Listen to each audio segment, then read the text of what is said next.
Vamos a hablar un poco de la EPOC y lo que ha pasado con esta enfermedad durante la pandemia. Entonces, como sabemos, desde el inicio, digamos, de la pandemia, se generaron restricciones para la población general y especialmente para estas poblaciones de riesgo, en las cuales existía un aumento de la preocupación de desarrollar la enfermedad relacionado con una mayor frecuencia de desenlaces adversos y de mortalidad para, digamos, quien la adquiriera y tuviera EPOC de base, ¿cierto? Esto a su vez, digamos, generó un confinamiento más marcado que el que pudo haber tenido otros grupos poblacionales. ¿De dónde, digamos, tenemos esta información relacionada de el aumento del riesgo, el aumento de los desenlaces adversos? Entonces, como sabemos, en la enfermedad por el COVID-19, el receptor de la angiotensina juega un rol fundamental. Es la puerta de entrada para el virus, específicamente a través de la proteína S, que genera un anclaje y permite que el virus entre a la célula y después todo este proceso de infección es facilitado por unos endosomas intracelulares. Que sabemos que en el paciente con EPOC y especialmente en el sujeto que fuma o que vapea, existe una regulación a la alta de los receptores de enzima convertidora de angiotensina 2, lo cual favorecería, digamos, el aumento del riesgo del ingreso del germen a las células y también se ha documentado que en los pacientes con EPOC, en los pacientes que fuman y que vapean, existe también un aumento de estas proteasas intracelulares facilitando los procesos de infección intracelular. Entonces, digamos que este es como el marco de lo que sabemos del aumento del riesgo de la infección para el paciente con EPOC, pero existe, digamos, como otra situación y es que esto ha tenido un efecto importante en las funciones básicas que desarrollan los pacientes en la sociedad, con reducciones importantes en las actividades de la vida diaria y actividad física diaria. Entonces, viene este delicado balance, ¿sí?, entre las medidas de control público de la infección y disminuir el riesgo en esta población versus el acceso a una atención médica especializada regular que requiere este tipo de pacientes y este tipo de población. Entonces, ¿cuál podríamos decir que han sido como problemas derivados de las medidas de control adoptadas por la pandemia y de este delicado balance que les muestro? Entonces, se ha generado que el diagnóstico y el manejo rutinario sea más difícil, que haya reducción en las consultas presenciales, dificultades para realizar espirometrías, limitaciones para acceder a los programas tradicionales de rehabilitación pulmonar y de atención domiciliaria, y en algunos casos los pacientes también se han visto abocados a escasez de medicamentos. Esto fue medido en esta cohorte alemana, que es Cosiconet, es una cohorte que venía evaluando a los pacientes previo a la pandemia. Entonces ellos toman esos datos previos a la pandemia y hacen dos miradas en los pacientes en el momento del confinamiento más importante, aproximadamente abril del 2020, y un seguimiento 3 meses posterior. ¿Cómo lo hacen? Por medio de cuestionarios. Y el objetivo de estos cuestionarios era entender el comportamiento, el estado clínico, funcional y el tratamiento médico. Entonces, ¿qué podemos ver? Esta primera mirada que nos muestra el paper nos habla de cómo los pacientes evitaron el contacto con el personal de salud. Entonces, como se puede ver en la primera gráfica, esta hace relación a evitar el contacto con los médicos. Como ustedes se dan cuenta, aproximadamente el 20% de los sujetos en este momento, digamos, más grave del confinamiento lo evitaron en un 20%, aplicaba completamente, y en aproximadamente casi otro 30%, digamos, tuvieron restricciones parciales. Esto redujo un poco para los 3 meses de seguimiento, pero en los otros servicios de salud las cosas son un poco más preocupantes. Como ustedes se dan cuenta en la gráfica, hasta el 50% de los sujetos evitó tener contacto con fisioterapeutas, terapeutas respiratorias, rehabilitación pulmonar. Con respecto entonces al uso de los servicios de telemedicina, se les preguntó con qué frecuencia utilizaban los servicios de consulta remota. Como ustedes se dan cuenta, hasta más o menos el 50% de los pacientes no los utilizaron. Y bueno, entonces vamos a empezar a ver los impactos de esto. Entonces, cuando se les pregunta sobre estado de salud y sobre actividad física, vemos como un empeoramiento en el estado de salud con respecto a los datos pre-COVID, aproximadamente en un 20% de los sujetos que se, digamos, hace más profuso, digamos, más fuerte a los 3 meses de seguimiento, y esto igualmente para la actividad física, pero de una manera más importante, siendo, digamos, aproximadamente el 50% de los pacientes los cuales empeoraron. Esto mismo fue replicado en este artículo publicado en BRID, en el cual se evaluaron sujetos que habían recibido rehabilitación pulmonar, en los cuales, si ustedes se dan cuenta, los datos de prerehabilitación pulmonar habían mostrado, digamos, un promedio de pasos diarios aproximadamente de 4.000, con una mejoría post-rehabilitación pulmonar. Y cómo fue de importante la caída con el confinamiento, con datos clínica y estadísticamente significativos. Y para la calidad de vida, lo que vemos es que la calidad de vida ganada con la rehabilitación pulmonar se perdió con el confinamiento. ¿Y esto pues qué impacto tiene en el paciente con EPOC?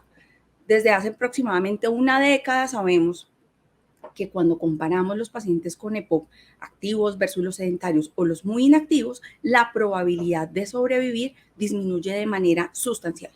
¿Sí? Digamos que en este seguimiento a 54 meses vemos cómo puede haber una reducción en la probabilidad de sobrevivir aproximadamente en un 75%, en un 70%. Entonces sabemos que la reducción en la actividad física disminuye la probabilidad de sobrevivir, la calidad de vida y aumenta el riesgo de admisiones hospitalarias. Contrario a lo que pensaríamos, esto último no sucedió por unos fenómenos que voy a especificar un poco más adelante.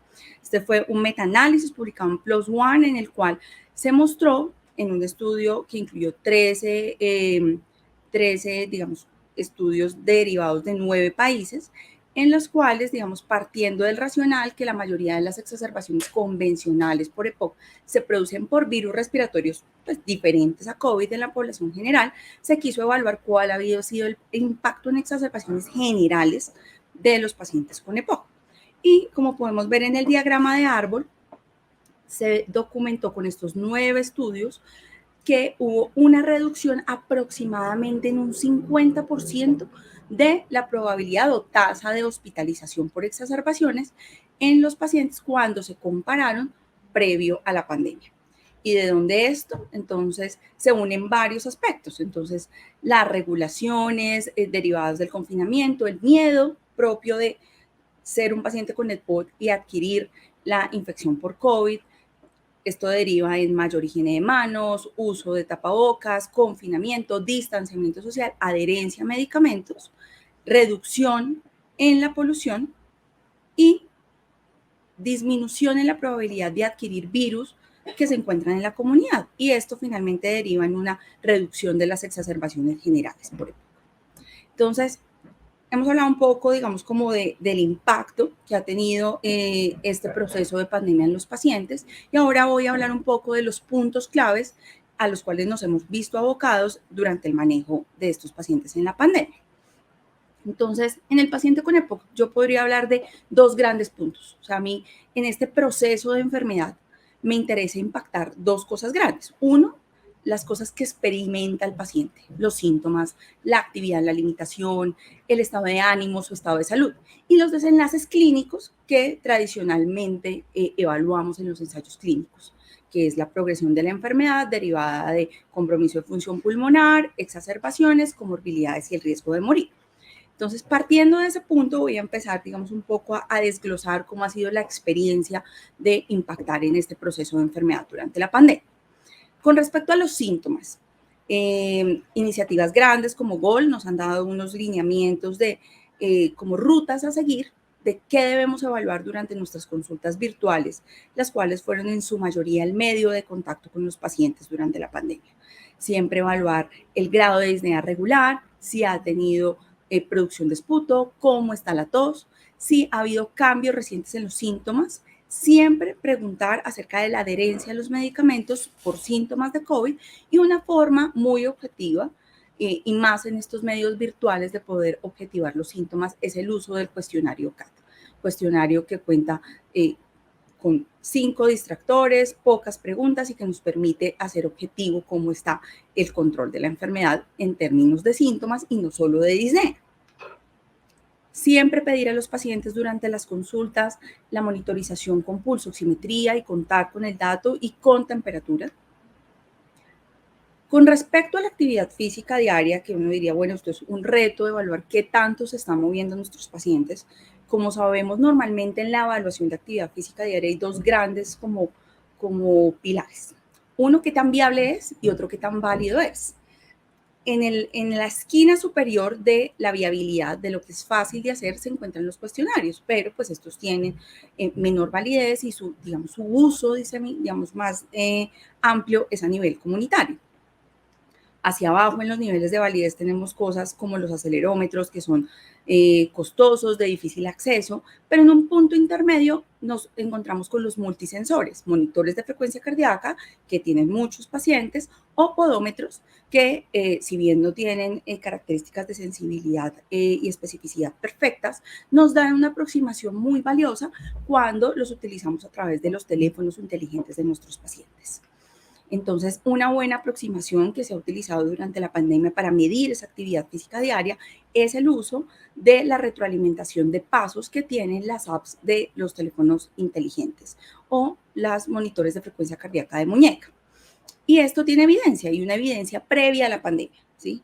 Este fue un estudio en el cual se buscó promover la actividad física de los pacientes con EPOC, 114 pacientes fueron incluidos, se les brindó un podómetro y a un grupo de acceso se les entregó adicionalmente la posibilidad de entrar a un sitio web donde pudieran tener autocontrol de los pasos, contenido educativo, motivacional y evaluar, digamos, como su autoeficacia. Se les retroalimentaba con respecto a los objetivos, que la idea era tener un incremento de 400 pasos y llegar a una meta de 10,000 pasos.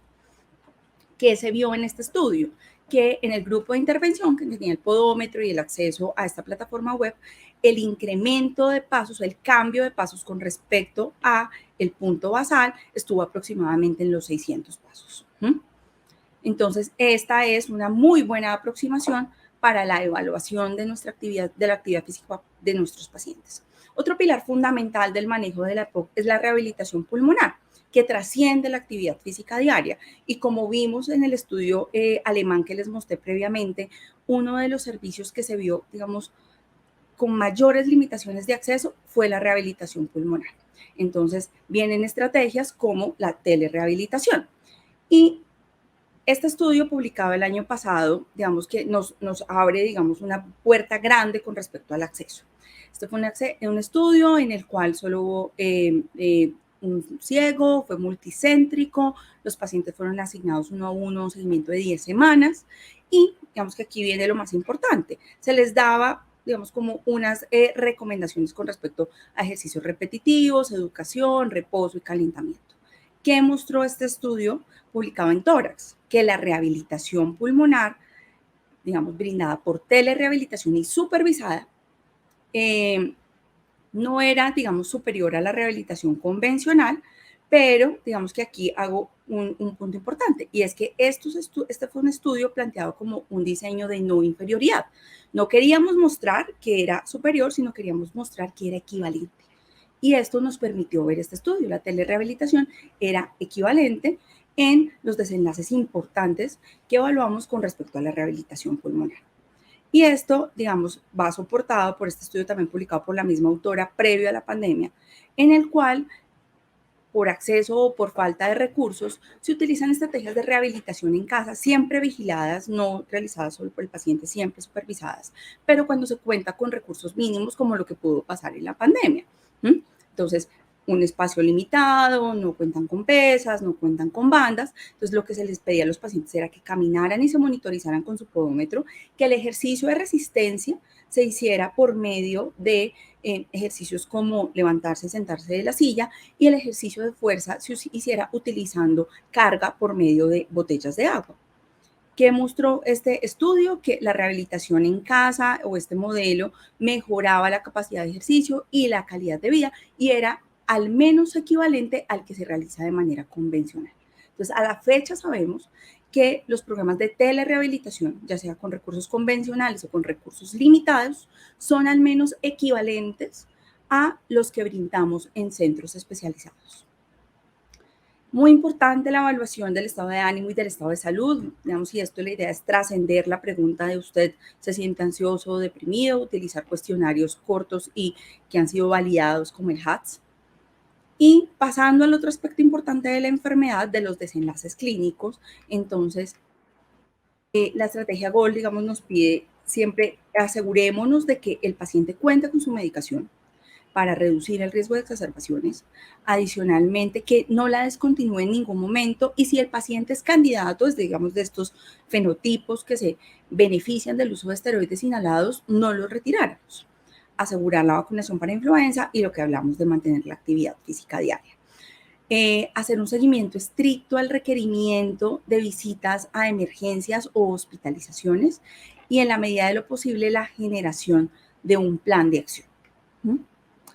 Garantizar que el paciente cuente con los diferentes dispositivos que se requieren para el manejo del oxígeno crónico domiciliario según el requerimiento, en caso de requerimiento de FIO2 bajos con sus concentradores fijos y portátiles en caso de requerirlos, o FIO2 altas, el oxígeno líquido domiciliario y portátil.